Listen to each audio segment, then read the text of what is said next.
Amerikanın 2. Dünya Uruşı mezgilidagi dunyoga mashhur 32. prezidenti, Amerikani dunyoning eng kuchli davlatiga aylantirishda başlamchilik rolini o'ynagan Franklin Delano Roosevelt apandimning nomida qurilgan va xalqarada zo'r inovatga ega bo'lgan Amerikadagi Roosevelt fondi jamiyatining 31 yanvar kuni Dunyo qurultayining bayonotchisi, Qurultay ayollar komitetining mudiri va Qurultay xalqaro ishlar direktori Zumratay Erkinni 2024-yillik Roosevelt erkinlik mukofotiga loyiq ko'rganligini chakarlishi, dunyoning har qaysi ellarida yashayotgan Sharq Turkistonlik qarindoshlarimizni cheksiz g'ururlantirish va iftixorlantirish bilan birga, milliy kurash sepimizga yangi qo'shilayotgan jangovar yoshlarimizga jasorat, umid, ishonch, hirismanlik va ilhom baxshatdi.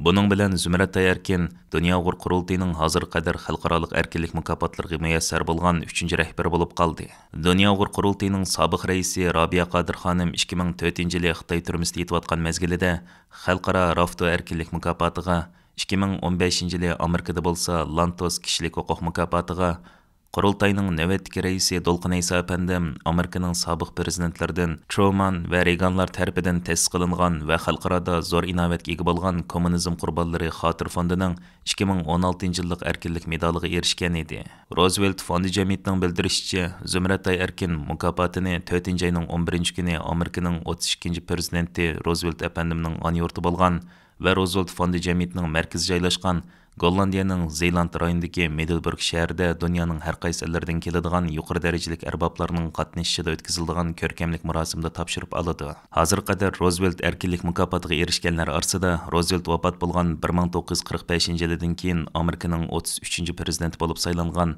Harry Truman, Amerikaning 39-chi prezidenti Jimmy Carter, Gollandiyaning sobiq ayol podshosi Yuliana, BDT'ning sobiq bosh kotibi Kofi Annan, Germaniyaning dunyoga mashhur sobiq bosh ministri Angela Merkel xonim qatorliqlarni o'z ichiga olgan butun dunyoga tanilgan ko'plagan mashhur shaxslar bor. Roosevelt fondi jamiyati tarafidan yilda bir qatim 4 kategoriya bo'yicha tarqatiladigan va 4 erkinlik mukofoti deb atalgan mazkur mukofot 2. dunyo urushi oyoqlashishiga bir qancha oy qolgan 1945-yili 4-oyning 12-kuni vafot bo'lgan prezident Roosevelt tarafidan 1941-yili 1-oyning 6-kuni Amerika Davlat Majlisida e'lon qilingan insonlarning 4 chong erkinlik prinsipiga tayangan holda 1950-yildan e'tiboran boshlangan alohida erkinlik mukofoti bo'lib, bu 4 chong prinsip bo'lsa insonlarning fikr erkinligi, diniy e'tiqod erkinligi, yo'qsullikdan qutulish erkinligi, qo'rqinch va tashvishdan qutulish erkinligidan iborat. Zumratay Erkin bo'lsa 4 erkinlik mukofotining diniy e'tiqod erkinligi kategoriyasi bo'yicha mukofotga loyiq ko'rildi. Siyosiy ko'zatkichlarning qarashicha, bu Sharq Turkiston xalqini butunlay majburiy dinsizlashtirishga urinayotgan Uyg'urlarni o'zlarining diniy e'tiqodidan voz kechirish uchun qilmagan vahshiyliklari va rezilliklar qolmagan turma va jazo lagerlarini, shundaqla majbur emgak maydonlarini normal ibodat bilan shug'ullangan millionlagan begunoh Uyg'ur va boshqa Turkiya xalqlari bilan to'ldirgan mustabid Xitoy hokimiyatiga berilgan kuchli bir signal va ogohlantirish deb qaramoqda. Roosevelt fondi jamiyatining rasmiy to'rida Zumratay Erkinga erkinlik mukofoti berish sababi mundaq bayon qilingan. Zumratay Erkin uzun yillardan buyon Xinjiangdagi Uyg'urlarning huquq uchun faoliyat olib bordi. Zumratay Xitoyning Uyg'urlarning diniy erkinligini bostirishiga va Uyg'ur xalqining kishilik huquqiga daxl taruz qilishiga xalqaroning diqqatini tortdi. U dunyo miqyosidagi ayollar uchun Uyg'ur do'stlik guruhi qurdi va Uyg'ur musofirlarni qo'llash uchun bo'shashmay tirishyotdi. U yana Dunyo qurultayining bayonotchisi. U Birleşken Devletler Teşkilatı'nı öz içine algan xalqaroliq munbarlarda Uyg'ur madaniyatini, dinini va tilini qo'g'dashni tashabbus qiladi. Zumratay ovozsizlarning ovozi bo'lmoqda. Thank you for the questions. Just to maybe answer the EU mission's question regarding the, I guess, the advantages or what engaging with these UN processes has actually done for the situation on the ground. I think it's I don't think that we've seen so much change on the ground. To put it simply, I mean in the Liberty for Uyghurs!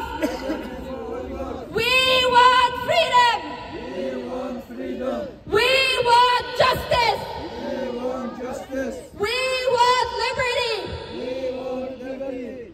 Release Uyghur detainees! Release Uyghur detainees! Release! Zumratay Erkinning 31 yanvar kuni mazkur mukofotga erishganlik xabarini anglagandan keyin Qurultay markaziy ishxonasidagi sabtashlarga qilgan tunji so'zi shu bo'ldi. Bu mukofot va sharaf vatanimizda irqiy qirg'inchilikqa duchor bo'layotgan barliq xalqimga mansub. Yana shundaqla vatanimizning milliy mustaqilligi, xalqimizning erkinligi, hörligi va ozodlik uchun tinimsiz kurash qilayotgan va bu sharafli yo'lda zo'r fidokorliklarni ko'rsatib kelgan chet ellardagi sabdoshlarimga mansub. Mening xalqaro sahnalarda milliy da'voyimizni ilib berishimga fursat va sharoit yaratib bergan Dunyo qurultiyiga va qurultiyimizda meni izchil holda qo'llab kelgan, menga madad va ilhom bergan qurultaydagi peshqadam ustozlarimga mansub. Zumratay Erkinning xalqaroliq Roosevelt erkinlik mukofotiga erishganlik xabari qurultay rahbarlarini, vakillarini va har qaysi ellarda faoliyat ilib berayotgan Uyg'ur tashkilotlarimiz va siyosiy faoliyatchilarimizni cheksiz g'ururlantirdi va iftixorlantirdi. Ular turli ijtimoiy taratqularda bas-basda qisqa tabriknomalar e'lon qilib, Zumratayga bo'lgan go'zal tilaklarini ifoda qilishga boshladi. Dunyo qurultayining raisi Dolqin Isa apandim bu haqda o'zining mamnuniyatini izhor qilib, mundaq dedi. Roosevelt Xalqaro fondining 2024-yillik erkinlik mukofotini Dunyo qurultayining bayonotchisi va xalqaro ishlar direktori Zumratay xonimga berilganligidan iborat bu xabarni anglab, cheksiz hayajonlandik, qo'shallandik. Men bütün Dünya Qurultayı rahbarları nomidan, Dünya Qurultayı vakilleri nomidan va Dünya Qurultayını yıllardan buyon qo'llab-quvvatlab kelgan bütün vatandaşlarımız nomidan Zumratayni qizg'in tabriklayman. Bu xo'shallikni bütün vatandaşlarımız bilan birga o'rtoqlashaman. Zumratay Dünya Qurultayida xizmat qilayotgan 4 yildan buyon bütün energiyasi bilan, bütün imkoniyatları bilan Uyg'ur xalqining ovozi bo'lish, Uyg'ur xalqining dert feryatlarını dünyaya anlatish, erkinlikka, hörlikka bo'lgan irodasini dünyada namoyon qilish uchun jon fidolik bilan xizmat qildi. Mushu qilgan xizmatlarining bir natijasi bu mukofot Gollandiya kraliyat ailesi tarafidan hashamatlik bir murasim bilan 4 ayning 11 günüsü takdim qilindi. Bu bizni g'ururlantirdi. Bugünkidek Uyg'ur xalqi erkiy qirg'inchilik uchrayotgan, bütün dünyanın histoshligiga qo'llashiga tashna bo'layotgan bir vaqtimizning o'zida bu mukofotning biz Uyg'ur yosh rahbarlarining ichidan chiqqan bir faoliyatchiga berilganligining o'zi Uyg'ur yoshlarining qobiliyatini joriy qildirish, dunyoga namoyon qilish nuqtasidan intayin muhim. Zumratay tunji qatim 2014-yili Dunyo qurultayi tarafidan Cenevada o'tkazilgan bizning yosh rahbarlarni tarbiyalash programmasida tarbiyalangan. Keyin 2015-yili Washingtonda o'tkazilgan Uyg'ur yoshlarini tarbiyalash programmasida tarbiyalangan. Keyin mana 2019-yili Dunyo qurultayida xizmatga qatnashgan. Demak, Dunyo qurultayining yillardan buyon Uyg'ur yosh rahbarlarni tarbiyalash jarayonida olib borayotgan bu xizmatlarning bir tipik natijasi deb qaraymiz. Demak, bu Uyg'ur yoshlarga mı madad berdi, Uyg'ur yoshlarni mı ilhamlandırdı, Uyg'ur davasının, Sharq Turkiston davasının üzlüksizligi uchun ve dünyada bu davani epmangadigan yoshlarimizni qoyil qilish nuqtai nazaridan bo'lsin, dunyoni qoyil qilish nuqtai nazaridan bo'lsin, xalqimizga umid berish nuqtai nazaridan bo'lsin, intayin ahamiyatli bir hodisa deb qaraymiz. Bu munosabat bilan Zumratayni yana bir qatim qizg'in tabriklayman. Ata-anasını qizg'in tabriklayman, bütün ailesini qizg'in tabriklayman, bütün dostlarını ve bu davada birla xizmat qilayotgan sabdoshlarini qizg'in tabriklayman. Millatimizga muborak bo'lsin.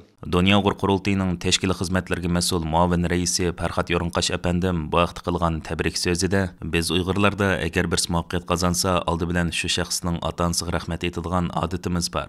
Shunga menmi oldi bilan Zumrataydek g'ururliq, iqtidorliq va fidokor qizimizni yetishtirgan ota-onasiga cheksiz minnatdorligimni va hurmatimni izhor qilaman.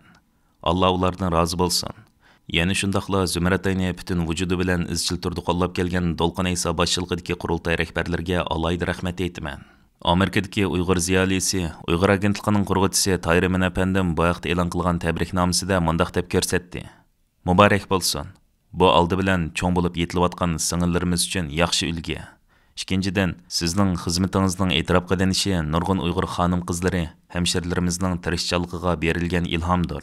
Uchinchidan, vatanda ovozsiz qolgan Uyg'ur xonim qizlarga bo'lgan umiddir. To'rtinchidan, shuning ishonamizki, bir jafo chekuvchining ajrini, qadrini qildiganlar bo'lsa, ular texmi ko'p xizmat qila oladi. Undaqda Zumratay Erkin xonimning xalqaroliq Roosevelt erkinlik mukofotiga erishishi bir tasodifiylikmi? Asla undaq emas. Bu Vatan ichida zulm chekayotgan xalqimizning piraqida o't bo'lib kuyayotgan Kanadadagi vatanparvar, diyonatlik, g'ururliq bir Uyg'ur oilasining tarbiyasining, yana shundaqla balliq chog'laridan tortibla qalbiga vatan millat sevgisini o'rnatgan jangovar Uyg'ur qizi Zumratayning milliy kurash sepimizga rasmiy qo'shilgan va Dunyo Uyg'ur qurultiyining rasmiy xizmatchi xodim bo'lib faoliyat boshlagan 2019 yildan buyangi qisqagina 5 yil ichida xalqaro sahnalarda qo'lga keltirgan natijalarining da'vo yo'lida ko'rsatgan fidokorligining bevosita mahsulidan iborat xolos. Zumratay Erkin o'zining da'voga bo'lgan sadoqati va hirismanligi bilan BDTning turli yig'inlarida va xalqaro munbarlarda ko'rsatgan salmoqligi, Xitoyga qarshi keskin va dalil isbotli bayonlari, qoyil qilarlik xalqarалық bilimlari, yuqori saviyadagi riyosatchilik iqtidori, shundaqla New York Times, BBC, Al Jazeera, AFP qatorliq dunyoga tanilgan matbuotlarga Uyg'ur masalasi haqida bergan bayonlari bilan ham qurultay rahbarlari va chet ellardagi siyosiy faoliyatchilarimizning qalbida taxt qurishga boshlagan. Hem shundaqla BDTning munosabatlik organlari va xalqaro kishilik huquq tashkilotlari tarafidan yaqindan tanilishga boshlagan da'vo sepimizdagi yangi chaqnagan yulduzlarimizning biridan iborat. 1993 yili Urumchida dunyoga kelgan Zumratay Erkin 2003 yili ota-onasi bilan birga Kanadaga hijrat qilib chiqqan edi. Oldi bilan Kanadaning Quebec shtatining Montreal shahriga joylashgan fransuz so'zlashadigan davlatlar ichidagi eng chong universitet hisoblangan Montreal universitetida diplomatiya kasbini bitirgan Zumratay orqadilla yana Quebec shtatining markaziy Quebec shahridagi Laval universitetining qonun fakultetini tamomlagan. Onun ata-onasining tavsiyasi bilan o'qigan kasbi milliy ko'rishimiz uchun navbatda eng zarur va eng ehtiyojli bo'lgan kasblar edi. Zumratay Erkin ata-onasining qizg'in qo'llashi va tavsiyasi bilan Dunyo Uyg'ur qurultiyi tarafidan 2014 yili Jenevada va 2015 yili Washingtonda o'tkazilgan Uyg'ur yoshlarini tarbiyalash kursiga qatnashish orqali dastlabki qadamda qurultay rahbarlari bilan har qaysi ellardan kursga kelgan jangovar yoshlarimiz bilan yaqindan tanishish va fikrlash imkoniyatiga erishdi. Shuningdan keyin u bir yosh Uyg'ur faoliyatchi bo'lish sifati bilan Xitoyning Uyg'ur xalqiga yurgizayotgan zulmini Kanada xalqiga anglatish uchun qurbi yetkincha faoliyat olib berishga boshladi. 2019 yili 9-oyda Dunyo Uyg'ur qurultiyining raisi Dolqin Iso apandimning tavsiyasi va qurultay rahbarlarining birdek ma'qulligi bilan Zumratay Erkin qurultayning program yetakchisi bo'lib qurultayning München shahridagi markaziy ishxonasida rasmiy xizmat boshladi. Fransuzcha va inglizcha tillarga intayin mukammal bo'lgan va uyg'urchasi muravan bo'lgan Zumratay Erkin qurultay markaziy ishxonasida xizmat boshlab uzoq o'tmaylam xalqaro sahnalarda o'zining iqtidorini namoyon qilishga boshladi va qurultay rahbarlik hay'atining taqdiriga sazovor bo'ldi. 2021 yili 11 ayning 12 kunidan 14 kunigacha Chexiyaning poytaxti Pragda chaqirilgan 7 navbatlik Dunyo Uyg'ur qurultiyida qurultay vakillarining ko'p sonliq ovozi bilan qurultay ayollar komitetining mudiri bo'lib saylandi. Shuning bilan bir vaqtda u yana qurultay raisi Dolqin Iso apandim tarafidan qurultayning inglizcha bayonotchisi bo'lib tayinlandi. 2023 yilga kelganda milliy ko'rishimizning xalqaro ehtiyojiga asosan Zumratay Erkin Dunyo Uyg'ur qurultiyining xalqaro ishlar direktorligiga tayinlandi. Ayni vaqtda Zumratay Erkin Dunyo Uyg'ur qurultiyining eng yosh rahbarlarining biri edi. Gerçi uning zimmasiga intayin ig'ir va mushkul vazifalar yuklangan bo'lsa-mu, ammo buni o'zi uchun bir sharaf va irqiy qirg'inchilikqa duchor bo'layotgan xalqimiz uchun xizmat qilishning fursati deb bildi. Hatto oxiri hetayam yoki kech-kunduz demay, butun vujudi va ishtiyoqi bilan o'z xalqining erkinligini qo'lga keltirish kurshiga atlandi. U 500 dan ortiq xalqaro kishilik huquq tashkilotlari va ommaviy tashkilotlarning qo'shilishidan tarkib topgan Uyg'ur majburiy emkiga qarshi xalqaro birlik safining asosli qurg'uvchi a'zolarining biri edi. Tibet va Hong Kong yoshlari bilan bo'lgan hamkorlikni yanada kuchaytirish va dunyo yosh liderlar munbiri bilan bevosita hamkorlik munosabati o'rnatish jihatlaridami Zumratay Erkin turkilik muhim rol o'ynab keldi. Xalqaro munbarlarda tonilishga boshlagan Zumratay Erkin gerçi bu jarayonda ba'zi xalqaro fond jamiyatlari va xalqaro tashkilotlardan yuqori maoshli ish taklif olgan bo'lsa-mu, ammo vatan millat da'vosi qilishni o'zining tub nizomi va aqidasi qilgan Zumratay Erkin bu takliflarni rad qildi. Ve Yevropaning o'lchimida intayin tuvan maaş hisoblanadigan maaş bilan sharaflik va mushkul xizmatini eg'ishmay izchil davomlashtirib keldi. Zumratay Erkinning qisqagina bir qancha yil ichida erishgan muvaffaqiyatlari agar yoshlarimizga fursat va sharoit yaratib berganimizda hozirgi avlod jangovar yoshlarimizning naqadar zo'r muvaffaqiyatlarga erisha oladiganligini yana bir qatam to'liq isbotlab berdi.